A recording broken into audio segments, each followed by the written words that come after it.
Very very good morning to all of you. देखो next Helmholtz equations डिस्कस कर रहे थे। यहाँ तक अपना 8th 9th और 10th इक्वेशन तक सभी ने डेरिवेशन कंप्लीट कर लिया होगा। ये तीनों इक्वेशंस जो हैं वो हेल्महोल्ट्ज इक्वेशंस हैं। अब इन तीनों में क्या है, एक्स आई ईटा और जीटा। इसमें यू सेम है, वी सेम है और यहाँ डब्लू सेम आ रहा है। ठीक है, ये एक्स वाई जेड और एक्स वाई जेड। अब नेक्स्ट इनका जो सेकंड फॉर्म है उसमें क्या करेंगे, जैसे ये यू सेम आ रहा है तो अब ये नीचे तो सेम रखोगे और ये चेंज करेंगे यू वी और डब्लू, और नीचे चेंज सेम रहेगा। इसमें एक्स सेम, वाई सेम और जेड सेम। एक्स आई ईटा और जीटा ये क्या स्पिन कंपोनेंट या कंपोनेंट ऑफ रोटेशन। इसको ओमेगा एक्स से रिप्रेजेंट किया था, ओमेगा वाई से और ओमेगा जेड से रिप्रेजेंट किया था। या ऐसे लो कि जैसे ये तो स्पिन कंपोनेंट या कंपोनेंट ऑफ रोटेशन थे और इनको हेल्महोल्ट्ज इक्वेशंस के फॉर्म में फाइंड आउट करने के लिए एक्स आई ईटा और जीटा सपोज करते हुए इस डेरिवेशन को कंप्लीट किया था। अब जैसे अब इसमें ये यू है, अपने को यहाँ वी लेना है और यहाँ डब्लू लेना है। ठीक है, तो इसको तो एज इट इज़ रखोगे और इन दोनों, ये दोनों जो टर्म है इनमें प्लस और माइनस करोगे। अब कैसे करोगे, जैसे del u upon del y है ना, ये टर्म तो एज इट इज़ रखेंगे और इसमें del u upon del y है, ये del u upon del y, तो इसके साथ del v upon del x है। ठीक है, तो इस टर्म में ये पॉजिटिव है तो इसमें minus del v upon del x करोगे और plus del v upon del x. और इस टर्म के साथ del u upon del z है, यहाँ से देखो del u upon del z, तो इसमें माइनस डेल डब्लू अपॉन डेल एक्स और प्लस डेल डब्लू अपॉन डेल एक्स। ये करना है अपने को इसमें। तो यही है समझने का, बाकी तो कर लोगे फिर। तो इस नोट में यही है, ये जो टर्म है ईटा अपॉन रो, ये दोनों टर्म लेकर चलो। ठीक है, इसको तो एज इट इज़ रख रहे हो, ये दोनों टर्म लेकर सॉल्व कर लो। तो इसमें चेंज करोगे और इसमें चेंज करोगे, इसमें minus del v upon del x और इसी टर्म को eta upon rho del v upon del x को प्लस कर दिया, इसी टर्म को माइनस और इसी टर्म को प्लस कर दिया। और फिर इनसे वैल्यू पुट कर दो। कैसे, जैसे del u upon del y minus del v upon del x है, del u upon del y minus del v upon del x, तो यहाँ से इसकी वैल्यू फाइंड आउट कर लो। इस टू को इधर ले लो तो -2 जीटा, तो ये -2 zeta, eta as it is, rho as it is. ठीक है, इसी तरह से ये तो एज इट इज़ हो गया और इसकी वैल्यू हो जाएगी 2 ईटा। ठीक है, और ये दोनों टर्म एज इट इज़। तो ये है, तो इसमें ये देख लो कि इन दोनों को चेंज करना है तो इन दोनों टर्म्स को लेकर इसमें उनकी वैल्यू देखते हुए टर्म्स को पॉजिटिव और प्लस और माइनस किया है। अब इसमें पुट कर दो तो ये left hand side as it is हो गया, ये टर्म एज इट इज़, ये टर्म इससे कैंसिल हो गया और इन दोनों टर्म्स की वैल्यू यहाँ पुट कर दो। तो इन दोनों टर्म्स की वैल्यू, ये दोनों टर्म यहाँ पर रिमेनिंग, तो eta upon rho del v upon del x plus zeta upon rho del डब्लू अपॉन डेल एक्स। ठीक है, ये दोनों कैंसिल हो गए, ये टर्म आ गया। इसी तरह से सिमिलरली दोनों इक्वेशन लिख सकते हो। तो अब इसमें क्या हो गया, यू वी डब्लू ये तो चेंज हो गए और एक्स एक्स सेम हो गया। ठीक है, नेक्स्ट में वाई हो जाएगा, एक्स की जगह वाई हो जाएगा, यू वी डब्लू ये सेम रहेंगे। तो इन इक्वेशंस में दोनों में डिफरेंस क्या है, इसमें तो यू वी और डब्लू सेम है और इनमें एक्स वाई और जेड। तो ये इक्वेशन दोनों फॉर्म में सभी को लर्न करनी है। अब इसके नेक्स्ट जो डेरिवेशन है वो लैग्रेंजेज इक्वेशन है। लैग्रेंजेज इक्वेशन ऑफ मोशन। सपोज कोई भी पार्टिकल है जिसकी इनिशियल पोजीशन है ए बी सी और after t time position x y z. अब लैग्रेंजेज इक्वेशन ऑफ मोशन है, तो लैग्रेंजेज इक्वेशन ऑफ मोशन में क्या होता है कि जो भी फाइनल पोजीशन होती है वो इनिशियल पोजीशन का फंक्शन होती है। तो एक्स वाई जेड, ये एक्स किसका फंक्शन हो गया, x is the function of a b c and t. इसी तरह से वाई और जेड भी किसके फंक्शन होंगे, a b c t. Euler approach में क्या था, उसमें वेलोसिटी कंपोनेंट यू वी डब्लू, जैसे u is the function of final position के फंक्शन थे, v is the function of x y z और टी। तो लैग्रेंजेज अप्रोच के अकॉर्डिंग सबसे फर्स्ट ये ले लिया। ठीक है, अब इक्वेशन ऑफ मोशन लिखोगे। अब इसमें x is depend on a b c t, यहाँ वेलोसिटी कंपोनेंट्स की कोई भी बात नहीं हो रही। तो इक्वेशन ऑफ मोशन जो लिखोगे वो f equal to m into a, तो यहाँ पर जो ये जो लेफ्ट हैंड साइड आएगा वो m इंटू ए से आएगा, और mass suppose m equal to 1, 4 unit mass के लिए इनको कंसिडर कर रहे हैं, तो m की वैल्यू तो 1 लोगे, और m तो 1 हो गया, और एक्सेलरेशन तीनों डायरेक्शन में del two x upon del t square, del two y upon del t square, और del two z upon del t square.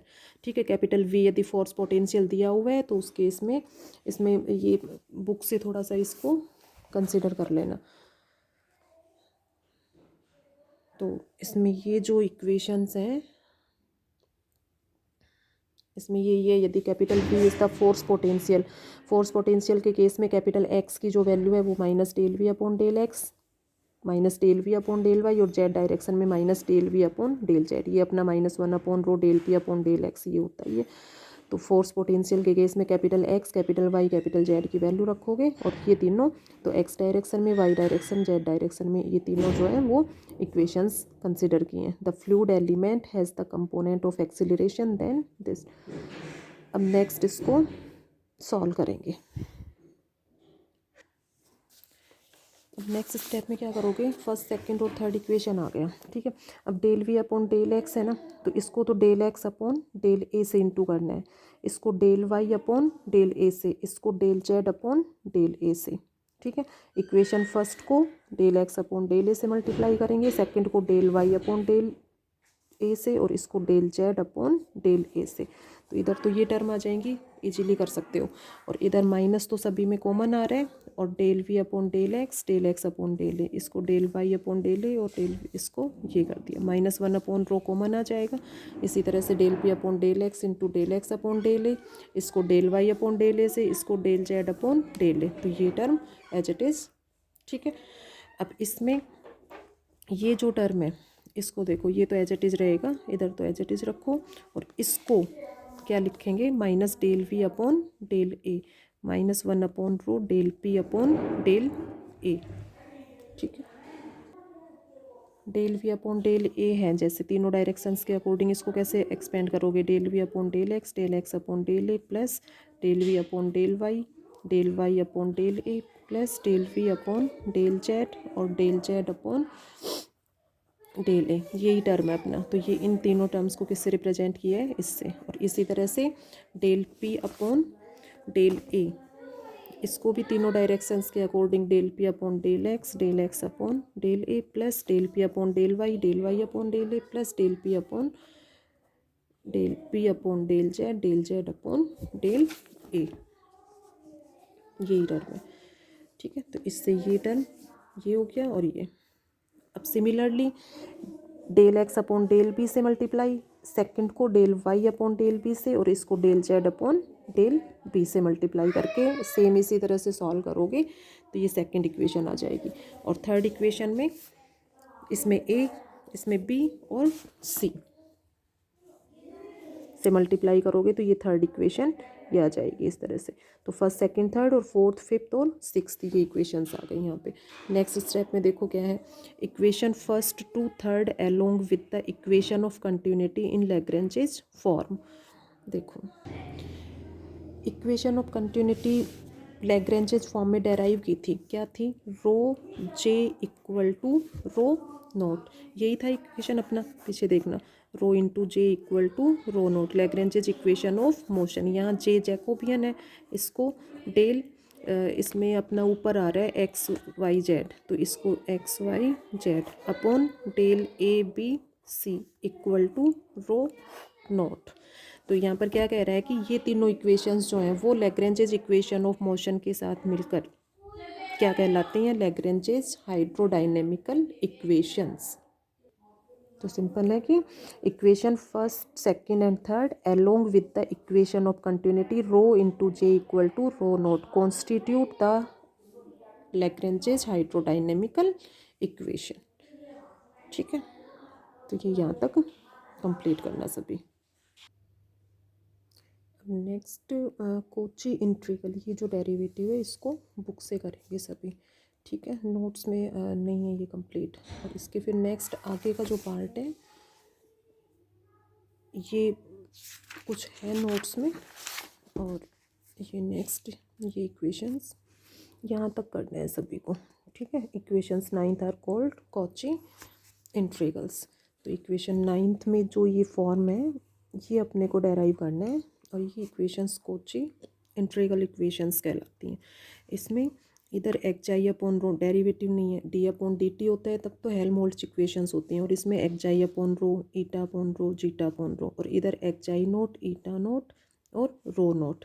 ठीक है, ये तो ऊपर वाले टर्म एज इट इज चलेगा, नीचे चेंज हो जाएगा ए बी सी और ए बी सी। तो ये नेक्स्ट डेरिवेशन ये डेराइव करेंगे, तो इसको बुक से लेते हुए कंप्लीट करना है सभी को।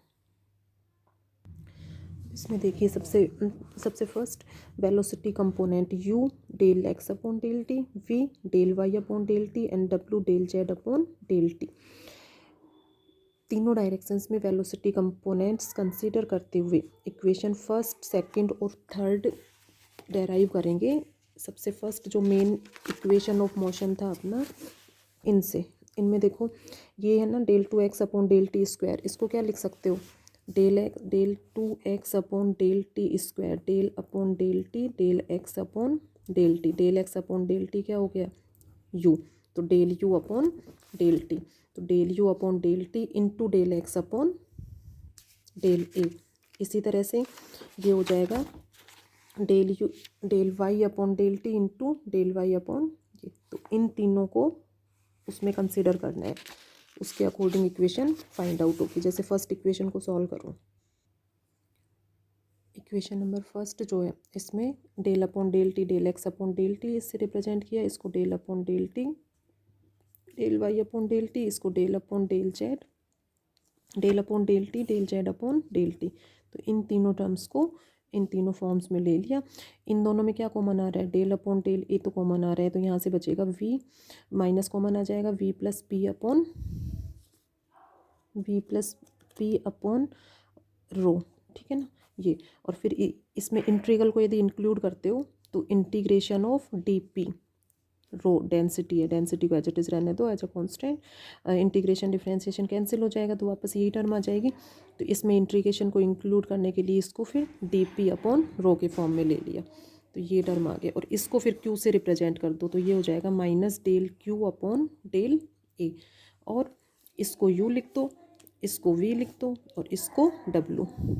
तो ये del u upon del t, del x upon del a, del v upon del t, del y upon del a, del डब्लू upon del t, del z upon del a equal to minus del q upon del a. इसी तरह से second और third equation को solve कर लोगे। ठीक है, तो इससे ये तीनों इक्वेशंस अपनी यहाँ तक ये आ गया, फर्स्ट सेकंड और थर्ड। अब नेक्स्ट इसको नेक्स्ट उसमें वीडियो में सॉल्व करके और फिर एक्सप्लेन करेंगे।